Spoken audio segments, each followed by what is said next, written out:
morning, everyone, and warm welcome to the Chancellor Distinguished Lecture Series. We thank all of you for participating in this great event.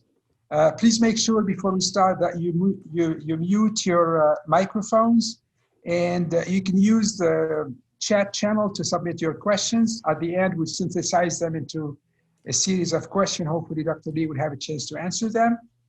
And I'm sure that you agree with me that the new decade in energy will be more complex than any before, with decisions to be made that will fundamentally change the relationship between humans, energy, and the environment. Our next speaker, Dr. Lee, brings a digitization perspective to this incredibly challenging issue of energy, and will share with us his thoughts and perspective on defining digital transformation for the energy industry. Dr. Lee is Associate Adjunct Professor of Operations and IT Management at the UC Berkeley Haas School of Business. He's also Director of Data Science for the Fisher Center of the Business Analytics at UC Berkeley. His own research is focused on applying text and sequence mining methods to identify opportunities for product and service innovation. He holds incredible credentials. His undergraduate degree is in political science and symbolic system from Stanford University, and his master and PhD degrees are from MIT. Here is to discuss how digitalization shapes energy in the future. With no further ado, please join me to welcome Dr. Thomas Lee. Thank you so much, professors. Thank you all for making the time to be here. I know it's late for you, and so I appreciate your interest and participation. I look forward to our time together. So I know that you're very much a science and engineering-oriented university. I teach now in a business school, so I want to approach the idea of digital transformation more from a business perspective. And to motivate this question, at one level, I'm sure that it is not at all necessary to have to challenge you on the impact of digitization and transformation on the energy industry. But just to put this into context from a business school perspective, many of you may be familiar with a listing called the Standard & Poor's 500. And this has to do with the public markets in the United States, but it certainly ripples to the notion of indexes in public markets worldwide. And it may be interesting to you to note that in the 1950s, so we're talking about nearly 100 years ago, the Standard & Poor's 500, this index, the average tenure of a firm on the Standard & Poor's 500 index was about 60. The age of a company on the S&P 500 was about 60 years, right? So these firms have been around for a long time. They're fairly established firms. And the average tenure, the duration that one of these firms would spend on that index was about 30 years, demonstrating stability and depth, right? So these are relatively mature companies. They've been around for a long time. And it suggested stability to the anchors of the public markets. Now, when we look at the S&P 500 today, it's worth noting that today, the average age of a company on the S&P 500 is less than 20 years. And the tenure of a firm is estimated to fall to about 12 years by 2026, right? In other words, the level of volatility in the Standard & Poor's 500 of firms in the S&P 500 has actually fallen through the floor, right? And in fact, there are some estimates that about half of the firms on the S&P 500 are going to churn over the next 10 years, right? And it's that level of volatility that is the signature of basically every industry, and certainly energy is no less. And so the challenge is, what does it actually mean? What does digital transformation actually mean to any of us, to any firm, whether we think of them as an anchor of the public markets or whether we think of these as the entrepreneurs of tomorrow? What does digital transformation really mean? And so to get at that idea, what I'd like to do is to have us begin by talking about one such company, a company that quite literally churned off the S&P 500. And so this company, many of you may be, well, I'm actually dating myself here because many of you have perhaps never heard of this firm. I know some of the faculty out there and some of the more senior members of the audience may be familiar with this logo. Many of you who are younger and sort of are from a generation who use these sorts of devices to communicate may not be familiar with this, but this is a company called Kodak. And Kodak was perhaps most famous for quite frankly, I'll call these cameras, right? So what many of you in the audience know as a camera, you think of as a device that's built into your smartphone and you can take pictures everywhere and send them to your friends. But sort of 100 years ago, a camera was an independent standalone device that would snap memories, and then you would have to print them on paper. So you would capture them on film, right, some celluloid, and then it would be translated or transferred onto paper and processed with chemicals. Well, Kodak, the first mass-produced camera, was produced by someone named George Eastman. And this company dates back to 1888, right? So now we're talking literally 2 centuries ago. And in 1888, George Eastman founded his eponymous company to manufacture, well, quite frankly, most people today know of Kodak, if they know of it at all, as a consumer company, right? There's cameras and film, but the underlying reality is that Kodak was a company built on chemical engineering. They were a material science company. And it turns out that the cameras that we're used to, the film, the paper, those are essentially vehicles. I like to joke, because I teach in a business school, that you can understand the generation that a person comes from by asking them what business models did they learn in business school. And so back when I was a student, I was actually in the Boston area. And so Gillette is a company that's based in Boston. And people, when I was in school, taught what they called the Gillette razor blade model. What that means is Gillette as a company would give away razors because they made their money on these cartridges of razor blades. And the idea was, well, if I can lock you into my product platform, then I essentially have this continuous revenue stream, almost like an annuity, because people will just go and buy my razor blades over and over and over again. And so give away razor blades, hook the customer, and then you have this infinite revenue stream. It was called the Gillette razor blade model. A generation later, people said, oh, wow, there's this new business opportunity pioneered by a company called Hewlett-Packard. You give away printers, and then you make all the money back on toner cartridges and ink, because people get your laser printer and then they're hooked and they're essentially tied into your, and Hewlett-Packard then has a revenue stream, an annuity of inkjet sales. Well, what many people don't realize is, 150 years ago, Kodak actually pioneered this model, and they called it the silver halide strategy. They basically gave away cameras because they wanted people to take pictures. And to take pictures, you had to buy their film. And more importantly, you had to buy their chemicals and buy their paper so that you could essentially get the pictures out that you had taken. And this was so successful that Kodak as a company actually generated margins upwards of 80%. In fact, their head of research and development back in the 1980s, at the height of Kodak's success, said it was difficult, and I'm paraphrasing now, it was difficult to find a legal market better than Kodak's. And in fact, perhaps the only business that could exceed Kodak in its margins was selling illegal drugs, right? This is how lucrative it was to be in the chemicals business during Kodak's day and age, if you would happen to figure out this particular business model. And yet, it's worth noting that in 2012, Kodak declared bankruptcy.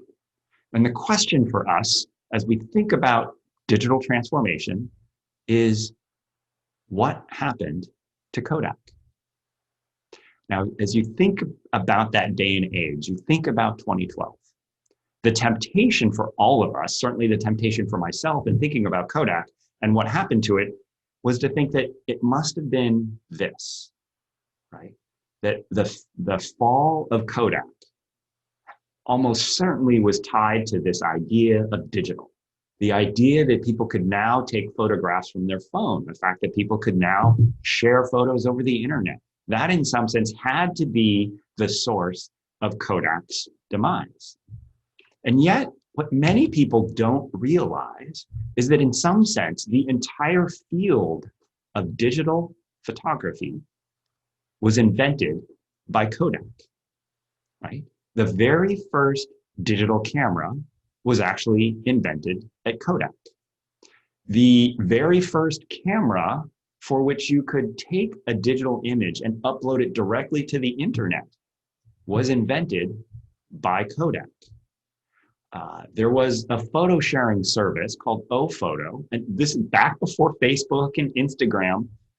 There was a small startup named Ophoto that had pioneered this idea of a website where people could upload their photos, and then friends and neighbors around the world could download photos and print them in their own neighborhoods rather than requiring people to get together.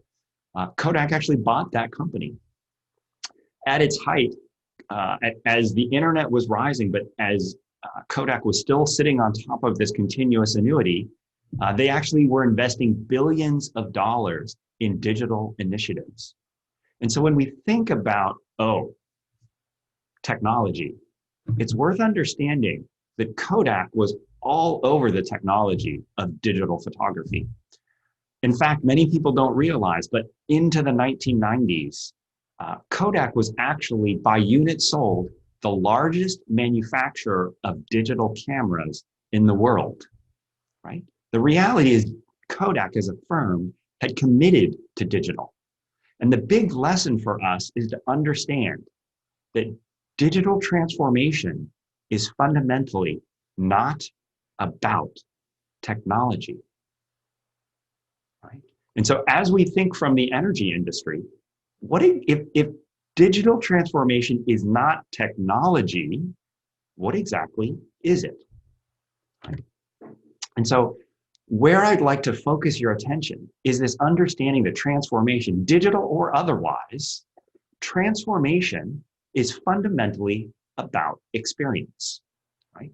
The underlying theme to keep in mind is that, look, whether it's the energy industry, whether it's any industry you can think of, technology has been a forcing function for transformation from time immemorial. Whether it was the transition from stone to iron to bronze, whether it was the transformation of the wheel, right, or the discovery of the wheel, the reality is that technology has driven transformations always. But what is the heart of transformation, right? And ultimately, we'll talk about what makes digital different. But it's first worth understanding that transformation really takes form in the shape of its impact on our customers and their experience. And so for Kodak, we can capture this by understanding George Eastman actually phrased their first famous logo. It was, "You press the button, we do the rest," right? George Eastman understood what it meant to focus on your customer and their experience with your product.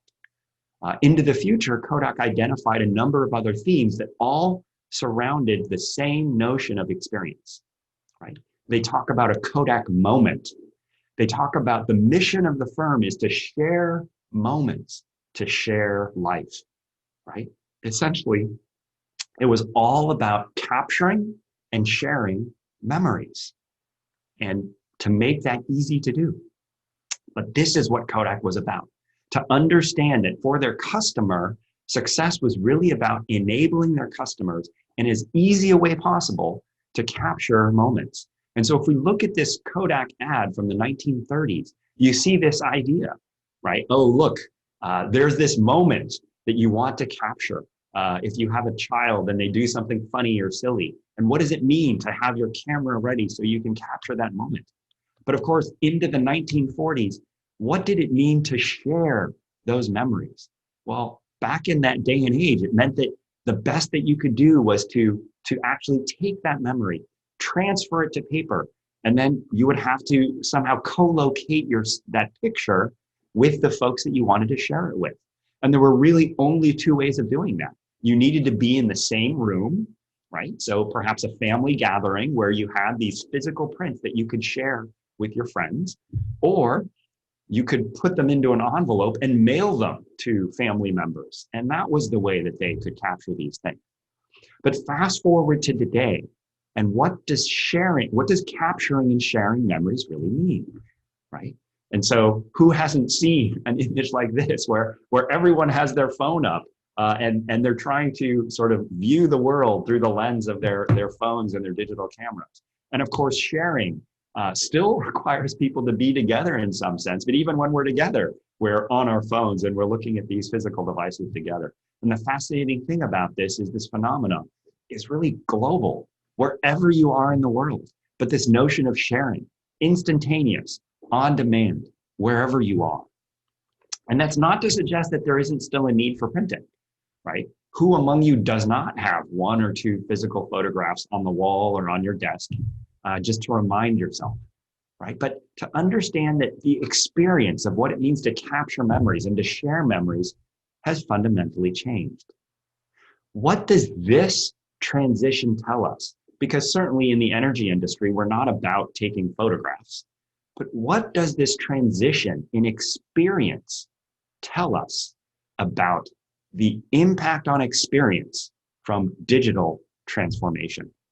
I'd like to posit that there are three themes that we want to take away from this transition.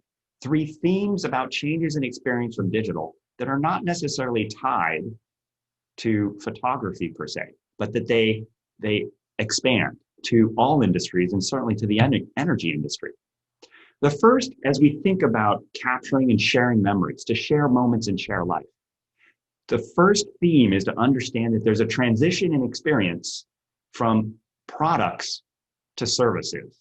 And we could see that in Kodak. Kodak actually recognized this when they bought O-Photo as a service, because they understood, they could see the writing on the wall that said, people no longer wanted to buy photos, right? What people wanted was the ability to share those photos with anyone, anywhere, at any time.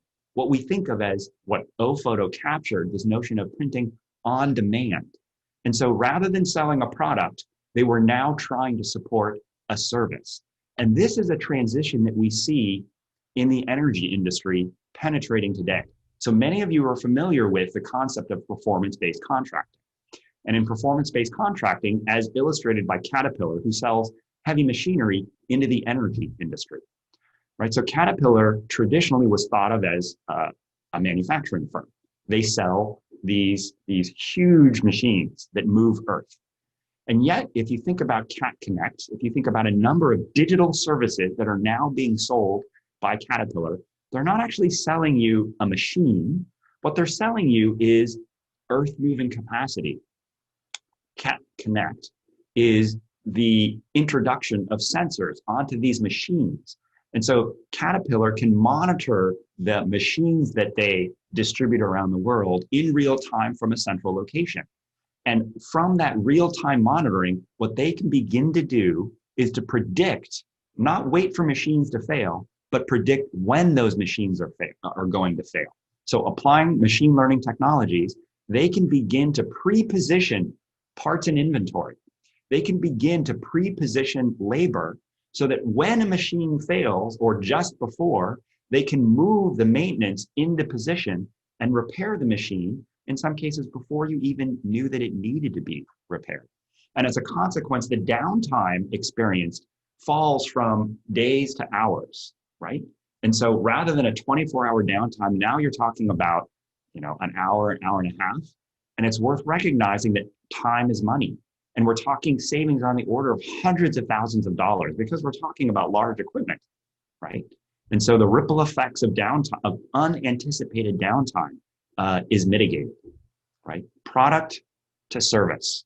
And Schlumberger, who many of you are familiar with, the largest oil field services contractor in the world, right, has also worked into performance-based contracting. And in their undersea subsurface contracts, they've essentially done their own analysis and understood that by introducing integrated management and integrated services, they can achieve 1 3/4 up to 2x savings or improvements in net present value on these contracts, all from integration, from this transition from selling a one-off sort of hour by hour day rate what you think of as a day rate service into a continuous integrated service, right? These transitions into continuous connection from selling a product to selling a service. But what's the second theme we can think about when we think about what does digital mean, right? It's this transition from owning something in a closed system to sharing, right, in an open system. So traditionally, when we thought about photographs or thought about printing, right, who owns that memory? Who has that memory? It's tied to a physical artifact. And we have these notions of ownership. I have the physical artifact. To share the memory with you, I have to hand the artifact to you. And now you own the physical artifact. And the interesting thing about that is only one of us has that artifact at any given time, right? Now, of course, I can make copies of it, but each copy is contained or owned by whoever possesses that physical artifact. And yet, when we think about this, people talk about the sharing economy, and many of you are perhaps familiar with those bicycles and scooters that you see lying around on the sidewalks anywhere in our urban centers today. But this notion of transportation or vehicle sharing, this idea of using digital technologies to more closely coordinate the utilization of a physical asset, right? So that multiple individuals can take advantage of its use, right? So there's a coordination dimension to it. But the interesting thing about information products, digital products, is we know that they have this non-rivalrous characteristic, right? We know that these assets do not get consumed when one person uses it. I can look at the photo and you can look at it as well. And more importantly, we can both look at it now at the same time, anywhere around the world, without consuming the asset and without requiring us to be co-located or in some sense have physical ownership of those bits. And digital is what enables this notion of sharing. Continuous real-time sharing on the part of digital bits, but even the closer coordination to increase the utilization of physical assets. And we see this in the energy industry as well. So those of you who are in the subsurface space might be, or in any manufacturing industry, might be familiar with the open manufacturing platform. So companies like BMW and BASF, right, and Bosch, finding opportunities to share data because they understand that when they share the data, right now, let's be clear, I'm not talking about, sharing your intellectual property and your trade secrets, but as a manufacturer, they understand that there are opportunities for all firms to gain if they can share and collaborate and arrive at solutions for their shared manufacturing problems, right? And so there's the open manufacturing platform. For those in the energy space, there's a similar open platform for subsea data integration, right? And so whether you are Schlumberger, who is a part of this initiative, whether you're BP or Royal Dutch Shell, these organizations that are willing to share content so that they can collectively arrive at better solutions faster. This transition then from a closed, tightly coupled, owned system to open sharing systems is a hallmark of the impact on our experience from digital transformation. But the third thing I want to point to is this transition that we see, the first that was again driven by what many people think of as the third industrial age, mass production. And what we're now seeing is this transition from mass production back to bespoke, or what you otherwise would think of as personalization. So the small image you see on the right-hand side was the very first camera actually manufactured and sold by George Eastman Kodak. And the interesting thing about this camera was, in the same way we talk, many of you may have heard the sort of cliche about Henry Ford, who was the inventor of the mass-produced automobile. For his Ford Model T, he was quoted as saying, "You can have any color you want as long as it's black," right? And similarly in photography, you could have any size photo that you wanted as long as it was roughly 2.5 inches and circular, right? Look at the shape of the camera, right? And so In the early days of photography, there was essentially one size, and it literally did fit all because there was only one size. And if you wanted a photograph, this is what it looked like. But of course, what we see today in digital photography, and if you actually have something like Instagram, to get these things that are, not only do you have a photograph, but you can change it from color to black and white, and you can add all these, things that I don't actually know how to do, but my daughter does, and I'm sure all of you in the audience who are much more digitally sophisticated than I am, or certainly more sophisticated with your smartphone than I am. All these things that you can do, right? And it's this notion of personalization that is a hallmark of digital transformation. And this personalization entails throughout the industry. If we think about the opportunities in personalization, even as we overlay it on top of the idea of mass production, many of you are familiar with the notion of 3D printing. And it's fascinating to realize that in the 3D printing space, GE Aerospace, no less a safety conscious industry than energy, right? In GE Aerospace is actually using 3D printing now to print these nozzles that are on their highest performance aircraft engines. Over time, this is actually in mass production. There are tens of thousands of these devices that are now flying in engine. Well, actually, I should be clear. In this day and age, not so many airplanes and engines are flying because of our shared COVID experience. But in the decades leading up to this period, the engines that were flying and are currently grounded for a large part were actually 3D printed. And the innovation that we're talking about is a part that previously was traditionally cast and milled, but in 20 different pieces. And the introduction of 3D printing, when we talk about how does personalization sort of interface what we think of as mass production, but they could personalize this in the sense that they could integrate a 3D printed integrated part. So instead of having to separately mill 20 different pieces and then weld them together, they could 3D print this integrated piece that as a consequence was multiple times lighter, and as a consequence to improve the fuel efficiency of the resulting engine, right? And the cost savings were tremendous. And to recognize that this is enabled, and 3D printing from a personalization standpoint is not only about mass production. In the energy industry, much like the shipbuilding industry, right? We understand that there are some pieces that really aren't mass produced. Perhaps if you manufacture one of these every 3 years, you're doing something. Certainly mobile offshore drilling units, as an example, are something that we're not mass producing. Yet Lockheed Martin uses 3D printing, in this case to 3D print, again, because they can do sort of more complex pieces in a single unit.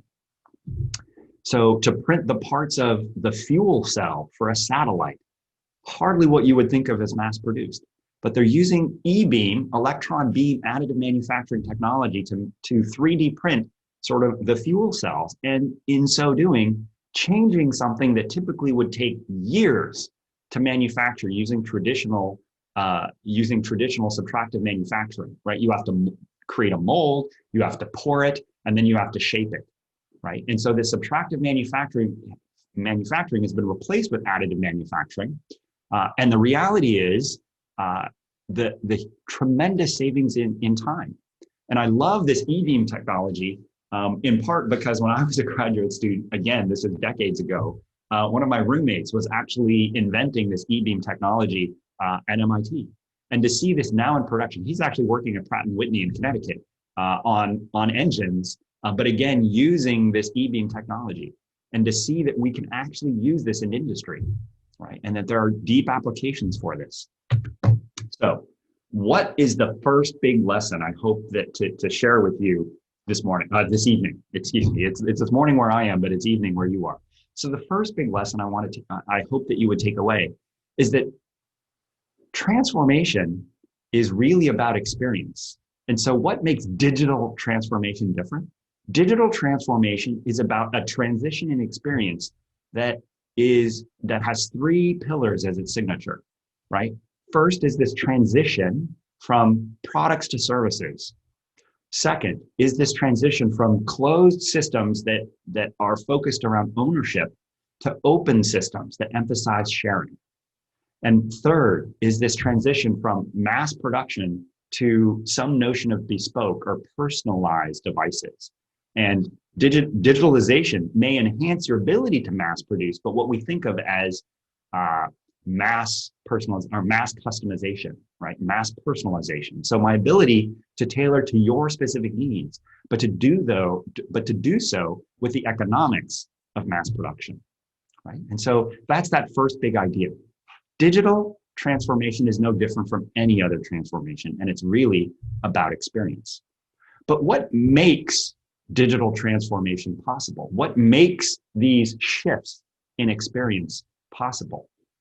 To do that, I'd actually like us to take a look at a slightly different example, right? And so I'd like us to take a look at a company called Equinor. Equinor is an energy company that's based in Norway. They operate over 40 fixed and floating installations off the Norwegian continental shelf. They also have a portfolio of oil, gas, and wind assets and resources that are distributed around the world. They're the second largest gas exporter to Europe, and they have enough alternative energy assets to power 1 million homes in Europe, primarily in Norway. And so Equinor, what's interesting about Equinor, among other things, in terms of digital transformation, they understand, as many of you do in the energy industry, that when you're working offshore, when you're working on an asset, this is a highly hazardous environment. And so that the work plan every day is a carefully choreographed ballet, right? Every single person and every single activity is highly scheduled. You know where you are, what you need to do, and the assets that you need in place in order to maintain where the workplace, right? And so all of the inventory, the materials, the equipment that's required, certainly in an offshore asset, you don't have lots of storage space and you can't walk down to the grocery store when you need something. And so everything needs to be tightly scheduled and arranged so that all of the activities can take place and operations are continuously safe, right? This is to sort of preserve not only the environment, like the physical environment in the world that we live in, but to protect the humans that are working on that offshore asset. So Equinor created something just in the last few years, something they call the operational planning tool. The operational planning tool is a live dashboard. It integrates data from 8 different real-time sources across the organization, right? Among other things, they keep track of inventory. You can see that they integrate the weather. So the production plan, they have information on staffing. So they know who is where and what their capabilities are to align that staffing with the maintenance needs, the safety checks. Another thing that they do is they integrate real-time feeds from their textual data sources. Things like their work orders, so they know who's doing what and where, but they also have past incident reports so that as they look at new work orders, they can compare them to past incident reports and identify sources of risk and identify sources of conflict. So they can say when we've scheduled 2 different jobs that are somehow in conflict with one another. And we know this by looking at the history, and we recognize that, in the past, perhaps on a different asset in a different field, we ran into a similar problem as a result of trying to do too many things at once, or 2 things that were co-located physically on the platform in the same place. And so how do we adjust for that? And this operational plan is developed at multiple timescales. So they can look a month ahead, 2 months ahead, 6 months ahead, but they can also scale down to 2 weeks ahead, 1 week ahead, down to the day-by-day plan, down to hour-by-hour activities. And so planners can adjust the temporal and the spatial granularity because this real-time dashboard actually has an image of the device itself, of the asset itself. And so they can drill into or zoom into different parts of the asset or scale out to see the asset as a whole. And so there is a multilingual knowledge graph because they need to do text processing on the data feeds. So for example, they have assets in Brazil, they have assets across the African continent, and certainly on the Norwegian continental shelf. And so whether it's in English, whether it's in Norwegian, whether it's in Portuguese, they need to be able to translate work orders and translate incident reports, among other things, as they incorporate these real-time feeds into the work plan and into the creation of the work plan. What does this tell us about data and its integration into the transformation of the experience? And in this case, the experience of creating a work plan. It tells us that the operational planning tool incorporates data not only about stakeholders, but also about the asset itself, right? And so as you think about data, right, it's not just, typically when we think about the consumer marketplace, we're thinking, about my customer, what did they purchase and when do they purchase and how often do they purchase, the cadence by which they purchase. And the operational planning tool, when we think about customers, we're not only thinking about external customers, but we're also thinking about internal customers, the internal stakeholders to the operational plan. In this case, it's all of the employees that are working offshore on the asset. It's all about the employees who produce the operational plan. And so there are human resources data about the staff and what they're capable of, meaning their expertise and how they interface with the work order for scheduling purposes. But there's also data about the asset. There can be sensor-based real-time data feeds distributed around the asset so you can track who is where and what's going on the asset throughout the day, right? And at the same time, these feeds that tell us about the maintenance of the asset, the maintenance of the parts that are on the asset, the inventory of materials are all part of what we think of as data about the asset and its utilization, right? And so the data comes from the stakeholders, it comes from the asset itself. But this also tells us something about what do we do with that data. Let's understand that when they created the operational plan before the operational planning tool, they still needed access to this data. It was just done in a manual fashion, right? They had to physically go and scan through work orders. They had to physically go and identify which employees were working on which shift and to build the daily schedule by hand. They had to do all of these things. They just had to do it by, manually. And in consequence, perhaps not as completely. Perhaps they weren't able to access as many work orders as they needed to.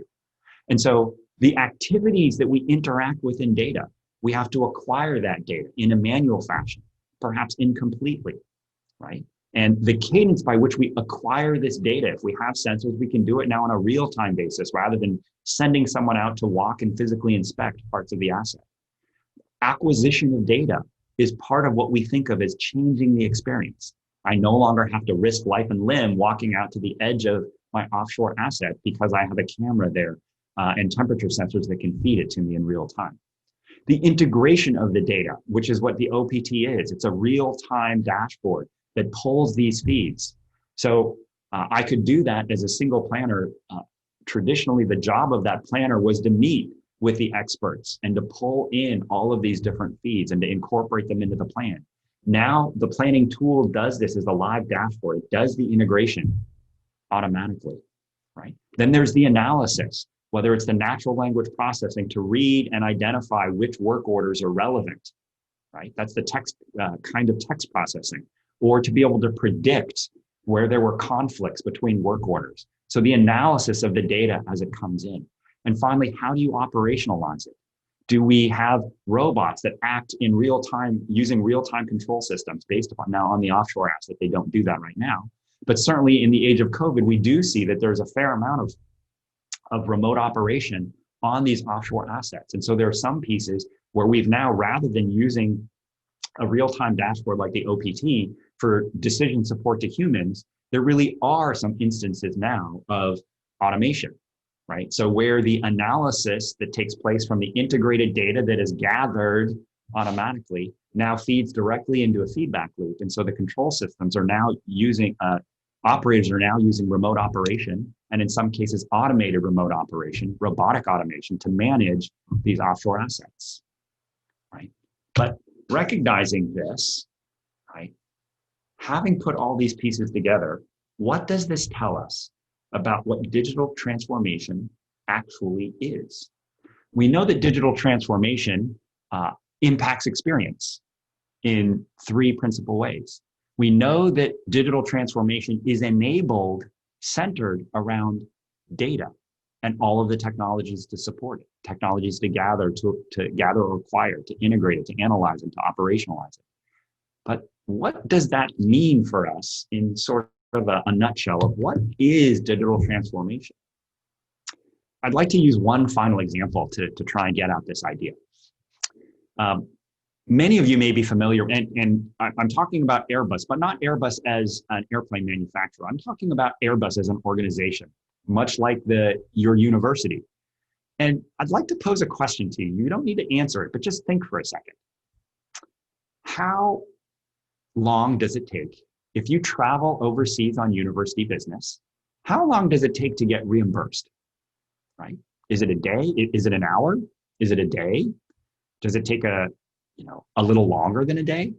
I have fun talking about this experience because you learn from different firms, different organizations when you speak to them. It turns out that at Airbus, on average, this is Airbus in the United States, so their headquarters are in Dallas, Texas.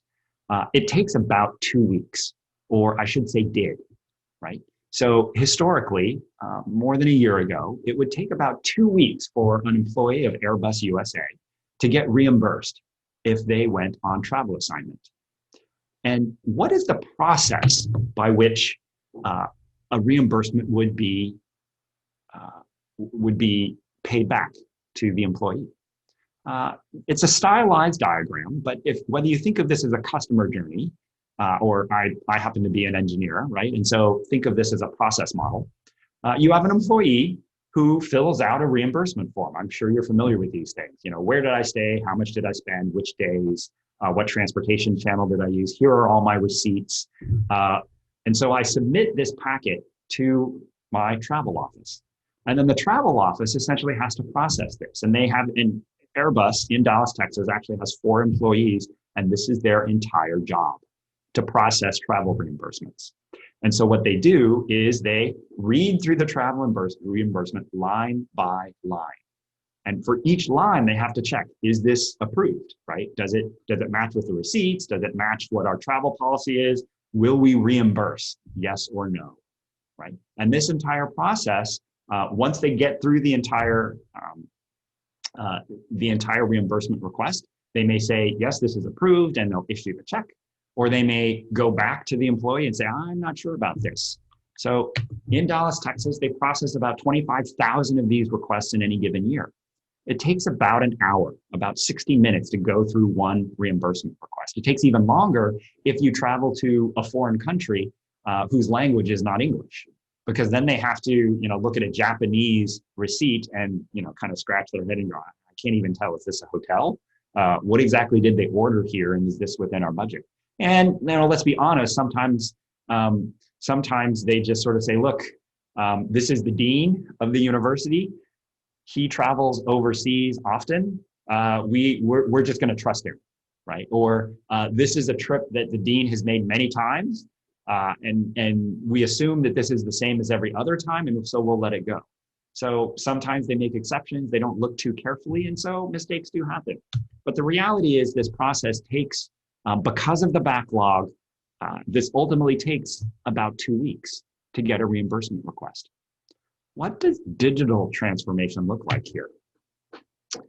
Let's understand that this entire experience, remember we talk about digital transformation or transformation about a change in experience.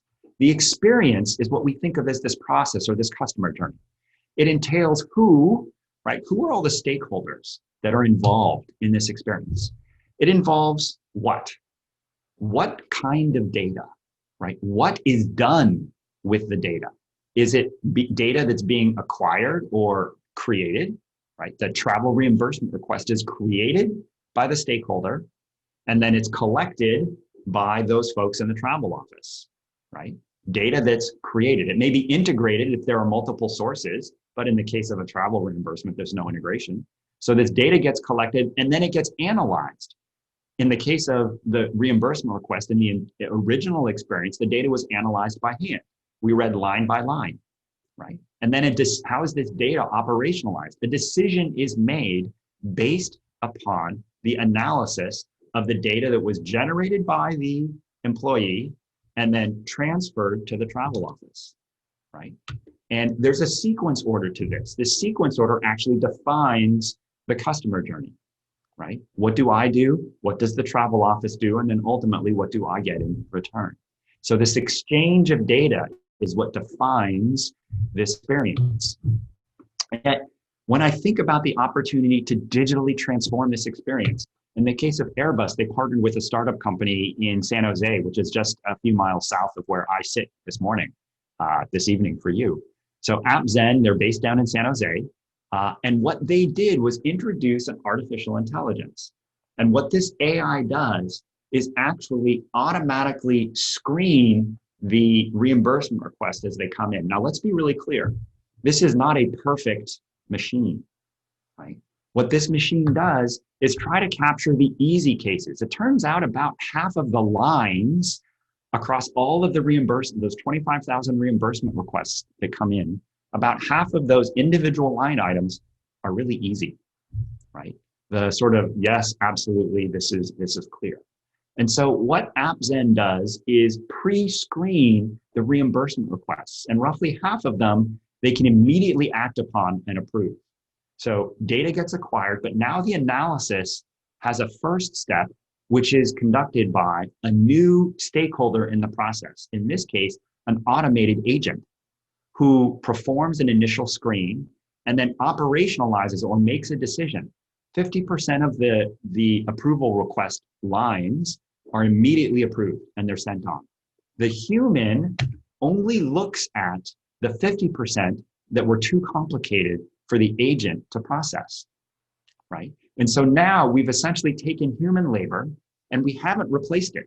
It's worth recognizing that human labor, like Airbus did not replace those 4 employees, right? No one was fired here. But now the human labor is focusing on the more interesting cases, the ones that the agent was not able to resolve automatically, right? And so now as a consequence, the time to process a reimbursement request has dropped from roughly 2 weeks down to 2 days, right? And as a consequence, they've seen that measured against the cost of partnering with AppZen, they've saved on the order of, about $100,000, right? Just in the processing time and processing management, right? In the overhead. And so this is what we think of when we think of as digital transformation.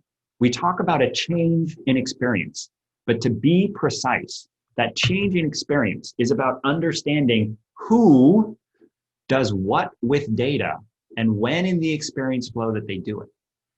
Digital transformation is fundamentally about agency. It's about introducing new stakeholders, what we think of as the technology surrounding data. It's introducing new stakeholders into the customer experience, into the customer journey. And these new stakeholders change what we do with data. Do we get more of it on a higher cadence? So what data are we gathering, right? Are we acquiring it in an automated fashion? Are we integrating the data? How do we analyze that data? And then ultimately, how do we operationalize it? Who does what in what experience? Meaning, when do they do it? What's that sequence flow? So with that in mind, I'd like to stop here and open it up for questions, if there are any. Yeah, thank you, Dr. Lee, for this inspiring presentation. You moved from Kodak to energy. That was an amazing transition. And you explored a lot of transformative ideas in how we can harness digital and digitization in general to be able to enable these businesses. I'm going to open the floor for questions and answers. You can either submit your question directly through chat, or maybe if you raise your hand, I'm not sure if you can use that at this point, and then you can ask your question verbally. Any questions? So maybe I start with a difficult one.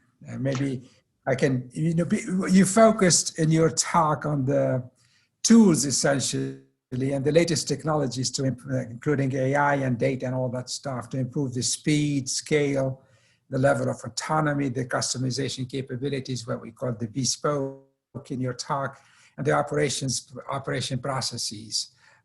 Do you think the next generation of AI will go beyond this and will transform business in a different way, maybe by providing new capabilities that we don't know right now? What do you think the 30 or 50 years from now, what do you think the digitization will be all about? That's a really, really great question. To some degree, I'm not a prognosticator or a futurist, but what I think of as the framework for what digital can do for us, I think about it in the context of agency, right? And so it's a question of this because artificial intelligence technologies are really about data, right? And so it's what we do with data, what data allows us to do, the transfer of data. And obviously that's much broader than just what we think of today. And so the short story is absolutely, I do think that there are, things on the horizon that we can't even begin to perceive. But that has to do with, one of these cliches that many of you are in the audience are perhaps familiar with is that this idea that, humans use only a very small percentage of our brains. And like we're notable in the animal kingdom for the physical size of our noggin, which is just a colloquialism for our brains, right? But in practice, neurologists tell us that we use a very little of the actual brain itself in day-to-day processing. And so we're going to see this opportunity to, whether it's memory related, whether it's, activity or attention based, we're going to see this augmentation of human cognition and human behavior in ways that I think that we cannot even begin to anticipate.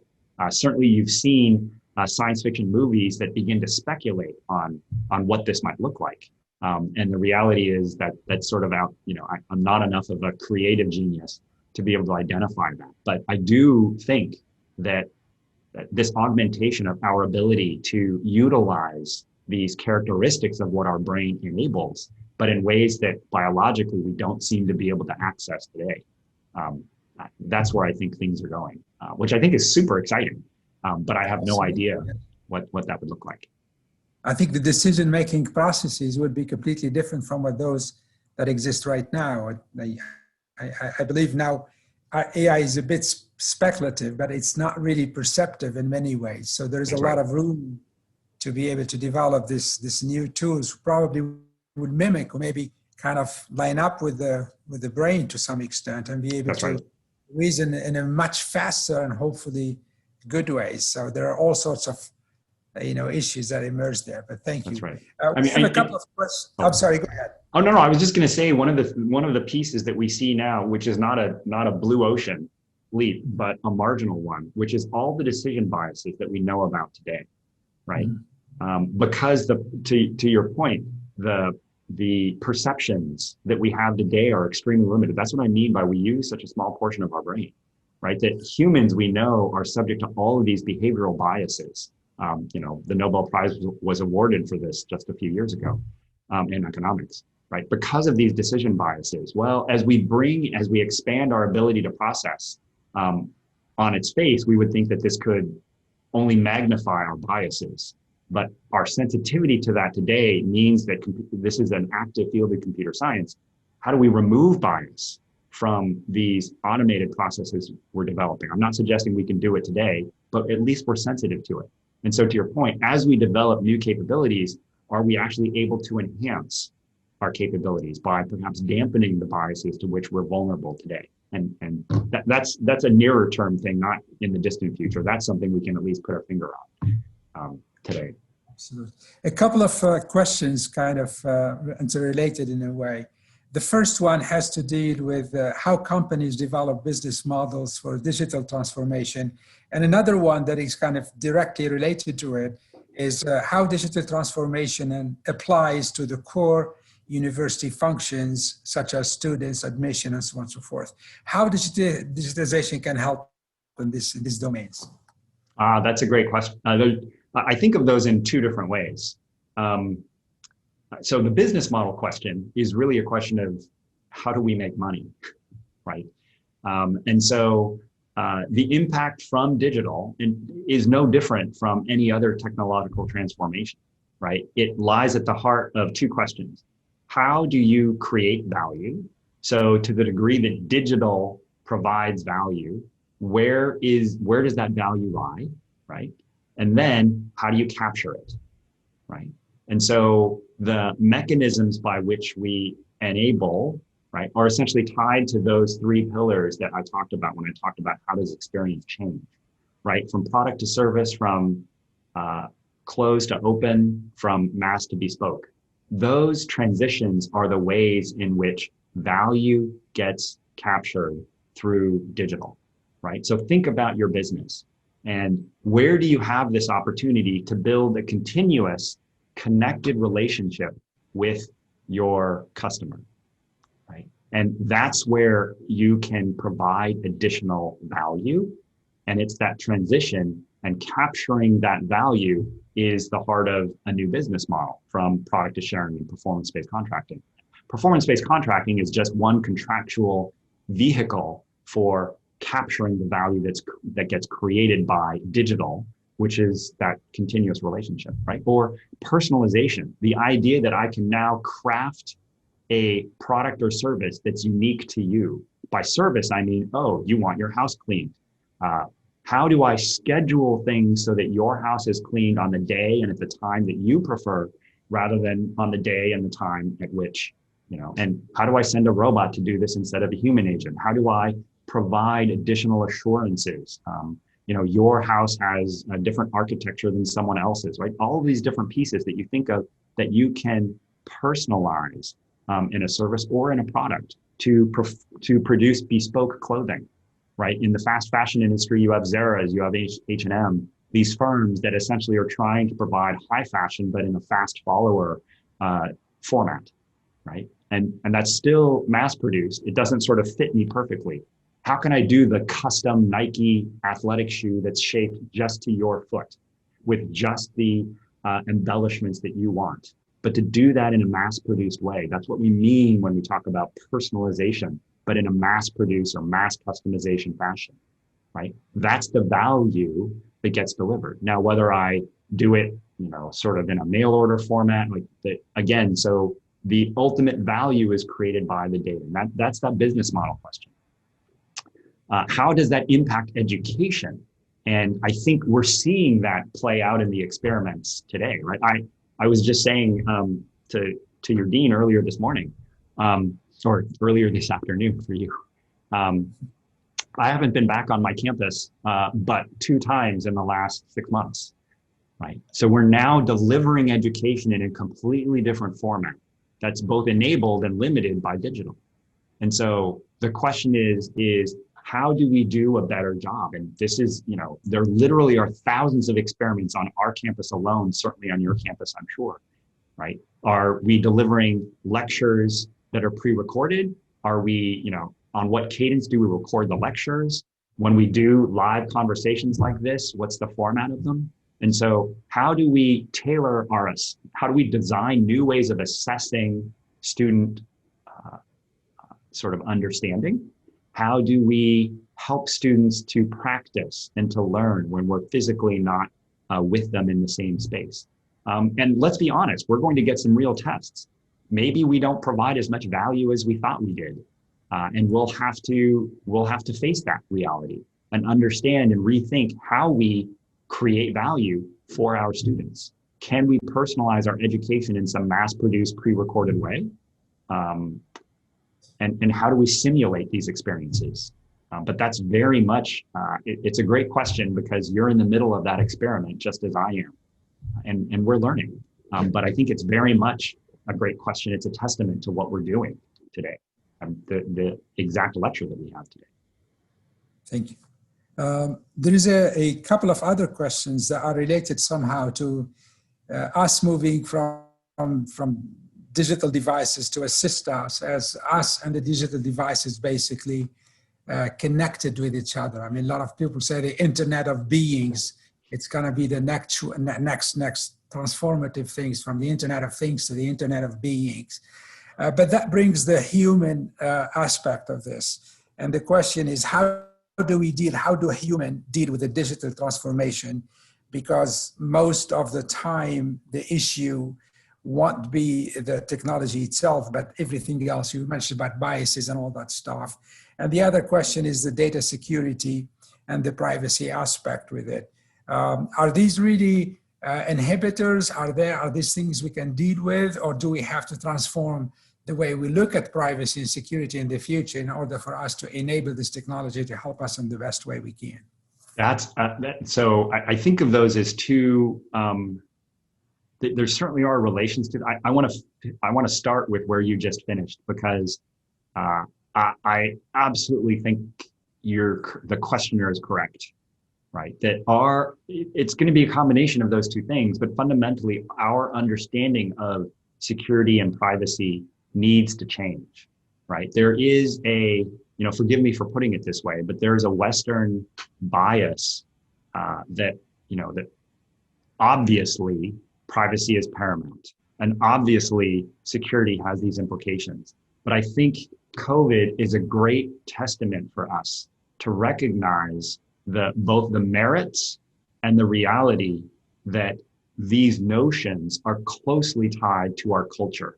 Our sense of trust is closely tied to our culture. Because there are different cultures other than what we think of as the United States and Western Europe, who have addressed the entire notion of privacy and security when it comes to contact tracing in fundamentally different ways that are tied not because one culture or society is inherently better, but because they have a very different set of norms and values around community and around trust in their neighbor, as well as trust in their government. And so, whether you're China, whether you're Taiwan, whether you're South Korea, Singapore, Hong Kong, whether you're in the Middle East, whether you are in the United States, what does contact tracing mean? What does adhering to norms associated with wearing masks? These are all really challenging questions that, wearing a mask is just a proxy, I would argue, for some of what the questioner talked about with regards to technology and its integration with humanity, right? How do we think about, and that is closely tied to, the first question, which is the interface between technology and humanity really is going to center around the question of trust, right? Because we're talking about offloading or allowing the technology to act as a proxy for us in one dimension or another. And so how do we think about trust? How do we think about privacy? How do we think about security? Those are all intimately tied together. So personally, I agree that as we get to the next stage, but this is also very much an evolution, right? Our notion of culture, our notions have evolved over time. And so I make jokes about how old-fashioned I am and my inability to manipulate this device as well as my daughter. But that's very much a reality, right? That we're going to see this evolution over time. And I think that has to happen. Many of you are familiar with this concept called the uncanny valley, right? Which is that humans and the cognitive psychology, the research suggests that when autonomous agents and avatars, even chatbots, are too similar but not quite similar enough to humans, we get really uncomfortable. If it's very clearly an iconic robot, right, or an autonomous device, and we know that it's a limited capability, limited functioning, and where it's obvious that it's this automated device, humans interact in a very limited way, but they're quite comfortable with it. But if something gets too close to what looks like a robot, it changes our expectations of how we interact with it. And as a consequence, when it does not behave the way, if it's not truly anthropomorphic, if it's not really human, so to speak, it leads to very visceral reactions in people, right? So this uncanny valley, which says, if you're very obviously not human, we're okay. But if you get too close to human, we get really uncomfortable with it. And that has to do with our notions of trust, again, as the original questioner asked. And so as technology evolves, our understanding and culture will also evolve. And I think we're going to see that valley mitigate.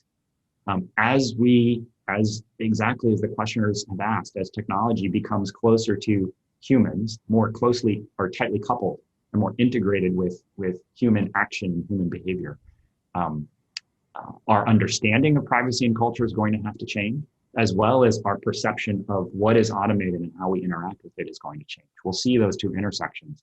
I'm not an anthropologist or a sociologist, but I think that's fascinating. It's going to be a fascinating field to be a part of going forward. That was a long-winded answer. I'm sorry. Yes. I'm not sure I answered. I mean, there was any other questions? Okay. Well, one more. Do we have to lose sleep over this singularity hypothesis? Ray Kurzweil. Yes, I think that would be a finale for this here. Let's just say that I'm not. Dr. Ahmed, would you like to chime in and anything to add to this conversation? I think you're muted, Dr. Ahmed.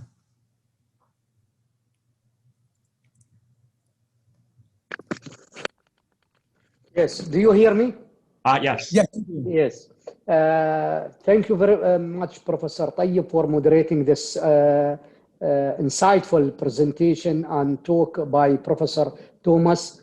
And on behalf of the leaders of the university and all attendees, would like to thank you for your presentation. I enjoyed really the talk, and I learned a lot from this talk, and how the importance of the transformation, especially to the digital, especially after COVID-19, we noticed these important things. And I think all of us, should work hard, to change the perspective to be digital. I think the world is moving fast, and we need to act fast. This is what I need to say. Thank you. And I hope that we can have very near future another great opportunity for the collaboration in terms of research, or even we can see you in near future at the UAE University. We would love that. I would love that opportunity. I work with a research center in analytics here at Berkeley, and we would love any opportunity to collaborate or just to actively collaborate on research, or at the very least to share ideas. It would be a real privilege for us. Yes, we would love to do that. Thank you. And also, by the way, we have a newly center established at the UAE University called the Center for Data Analytics, headed by Professor, I think, Nizar Zaki. I'm not sure if he's here. Yes, I'm here. Yes. Yeah, I'm here. I'm enjoying the talk as well. And I thought of the collaboration the moment you mentioned it. Yeah. Yes. So please reach out. I would love to. I mean, I think my colleagues would love to have the opportunity to build closer ties. That would be. I'm sure you're always on the lookout for data, just as we are. Right. Yes. Yes. So I think maybe Professor Nizar can communicate with you and see how can we collaborate. Maybe we can start with the research project from both of you in one of the area, and see how can we fund it. Yeah, that'd be wonderful. Sure, that would be great. Yes. Yes. If you notice, we are recording this. Oh. We will hold you to the recording. Yes. Yes. On these words of wisdom, I would like to conclude this talk, and thanks again for a very inspiring talk. And I think this is the first step toward collaboration. We are all in this together, and I think it's about good for the people. So thank you all this evening. Thank you. And I look forward to working with you, Dr. Thomas. Thank you. I do too. Thank you. Likewise. Thank you, Professor Thomas. Yeah. Thank you. Yeah. Bye-bye. Goodbye.